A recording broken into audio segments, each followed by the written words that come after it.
And that's what I think you mentioned earlier with the ecosystem, correct? So Correct. with with uh with that, what is the difference between just a program and an entire ecosystem? Yeah, so that's where it can get a little complex. So when you work in silos, okay, then my data stays in the silo, right? The language stays in the silo.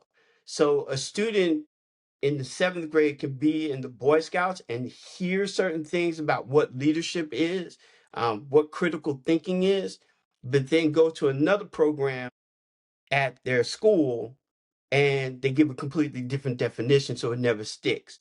So when we work in the ecosystem, what we want to do is we want to use a shared language and we want to use shared data.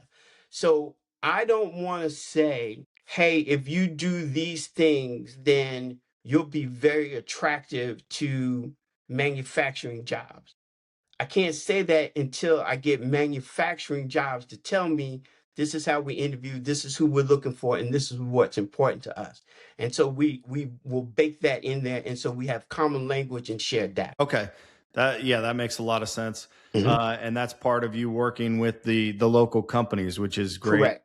Correct. So my I know that workforce initiatives put on by companies Mhm. can struggle a little bit. Are you guys bridging that gap with what you're doing so that you're connecting the right people with the right jobs in the future? Yeah. So when you have a community based coalition, cooperative, this ecosystem that we're building out, every company and everybody needs to do their own. You can still do your own thing, have your own identity. An example of this is Arkansas State University has their system has a program called CREST. And it's kind of like manufacturers and industry has a connection with students, but it's at the collegiate level, right?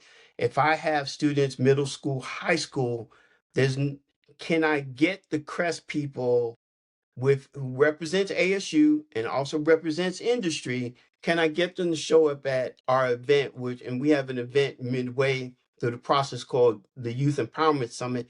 Can I get them to be there? And so I don't need to reinvent. It's really just simply an invitation to the CREST program. Is it just a simple invitation if there's a pathway about leadership? Can we get the local mayor's office? The mayor has a youth initiative. Can we invite them to be at the event, right?